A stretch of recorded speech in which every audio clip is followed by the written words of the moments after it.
There's this big adrenaline rush because you're nervous and you're hoping everything goes well. And the last thing you see before anything gets ignited is this big, huge flame coming right in front of your face as the vixens light the suit.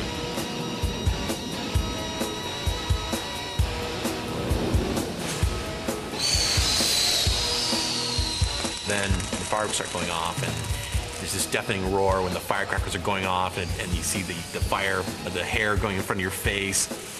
And occasionally you see people in the background, there's like smoke and sparks, and everything seems to slow down. It's really amazing. Some people climb mountains for fun.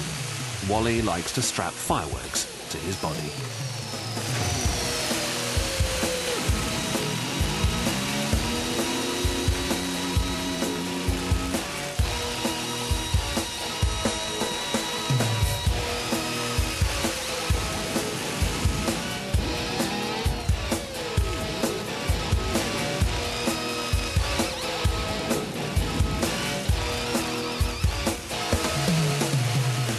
But Pyro Boy only achieves this amazing result without injuring himself by paying rigorous attention to safety.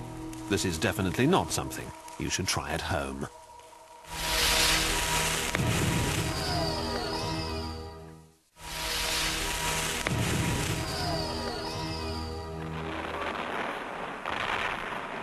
The deadly power of fireworks should never be underestimated. In May 2000, a fireworks factory on the outskirts of Amsterdam exploded. 100 tons of explosives ignited. 17 people were killed, including 4 firemen. Over 900 people were injured, and 1,000 people lost their homes.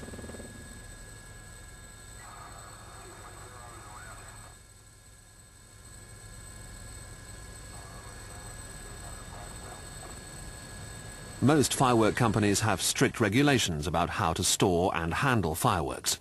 Each storage building is set apart from the others.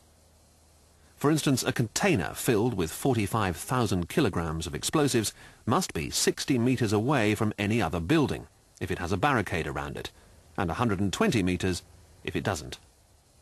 The buildings themselves have a steel inner core and steel doors, and they must be resistant to fire, theft, bullets, and the weather.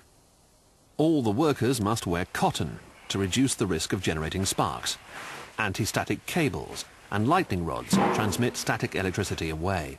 Workshops are kept scrupulously clean to eliminate the risk of sparks igniting any gunpowder left lying around. And normally only one person at a time is allowed to work with loose powder.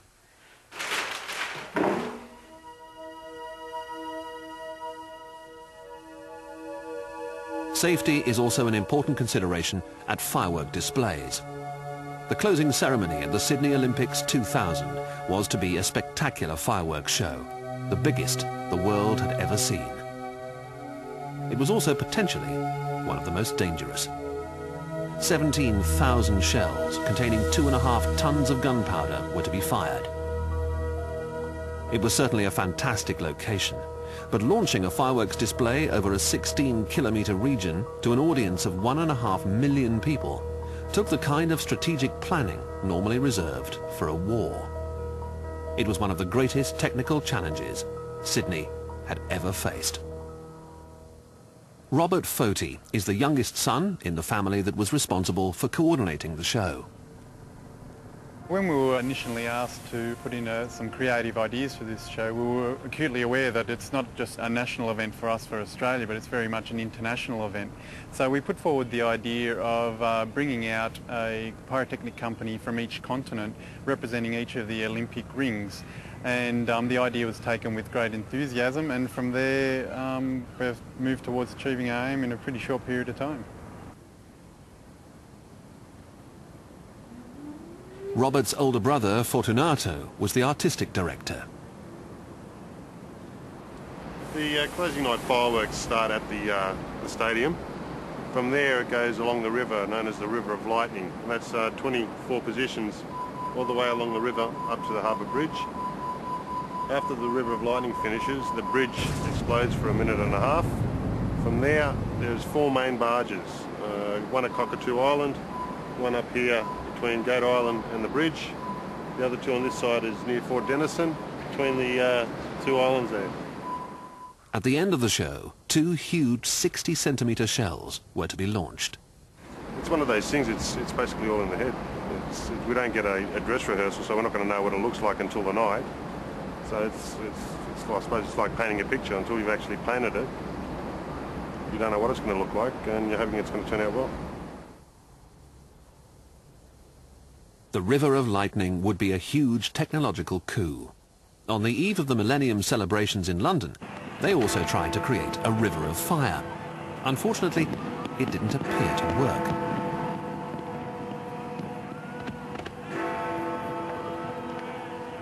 What the Fotis wanted to create was the longest river of fire ever, 8,000 firework effects running for almost 16 kilometres. Ignatius Jones, the artistic director for the whole fireworks ceremony, rose to the challenge. It was quite a brave thing to do in the wake of the infamous River of Fire in London.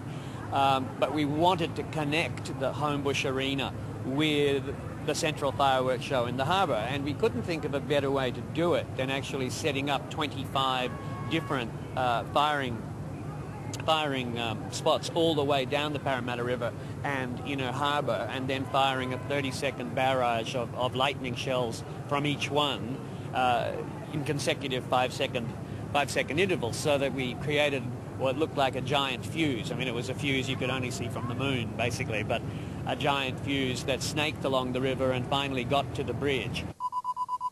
After the River of Lightning reached the bridge, an F-111 fighter-bomber plane was to symbolically transport the Olympic flame from the stadium to the harbour by dumping and burning its fuel. 24 pyrotechnicians were on standby to set off the fireworks for the River of Lightning. Each pyrotechnician had a switch which would light their firework electrically. Got a red light, you've got a green light here, and just press the button like that. The day before the show, Fortunato Foti scheduled a rehearsal. Because of the huge distances involved, the show was only partly computer controlled. The cues loaded in the central computer were sent out by radio to each one of these firework technicians. But they needed to fire the River of Lightning manually.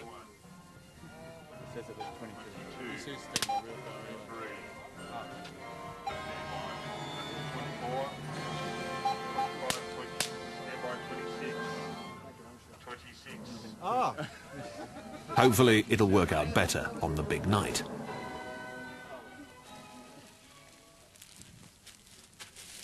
To achieve this amount of pyrotechnical wizardry takes a lot of planning and preparation. All 4 barges belonging to the international companies were loaded with fireworks in preparation for the big day. This is White Bay, a working dock. If anything were to go wrong, the amount of gunpowder in these fireworks could easily sink one of these barges. I just want to recap just on some of the basic safety guidelines that we go by. No alcohol or other drugs permitted on site. Obviously no smoking on the setup site. Everyone knows where the smoking sites are, and when you're out there on the River of Lightning sites, obviously no smoking near the fireworks. Mobile phones turned off within a 10-metre radius of the fireworks. And because mobile phones use electrical signals, and the whole display was triggered by a combination of electrical signals and radio, a cell phone ringing at the wrong time could cause a spectacular disaster. What we aim to do is reduce the potential for danger so that things don't go wrong, and that's why we follow the protocols and procedures in our setup to reduce the chance of anything like that happening. So, sort of touch wood, nothing will go wrong. But I'd be lying if I said that's going to be a 100% thing. But all I can say is that we've done everything humanly possible to ensure that nothing does go wrong. The head of the South African team, Nick Mitri, would be just a few metres away from exploding fireworks.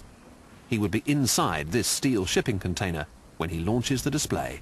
We're shooting up to 12-inch display shells, so it's going to be quite an adrenaline rush. You're not worried about being so close to the fireworks? No, that's the way we like it. Often by law, we have to be further away, but because there's no room to move, we have to set up quite close. and it's going to be good fun, I think. You're the only one that giving him instructions of what to do. The finale of the show would be two huge 60-centimetre shells. One was built by Sam Foti. The other, by Masaki Abe, was to be launched from this Japanese barge. Since Masaki doesn't speak any English and the Fotis can't speak Japanese, the situation was a little tense.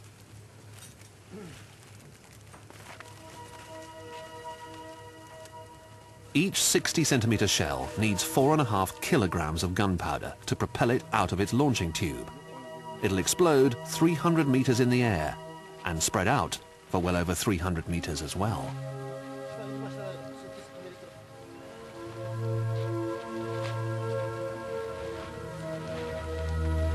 But if this shell were to explode halfway down the tube, it would shatter the steel into shrapnel. No one on the barge would survive.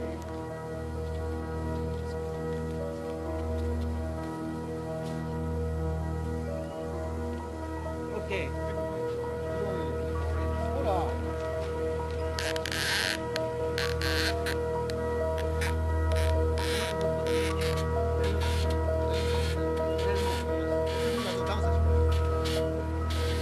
Leave enough wire to take it. Okay. Good man. Hours before the show was about to begin, the barges loaded with explosives were towed down the river to the harbour in preparation for the ceremony. And as it got closer to showtime, tension mounted.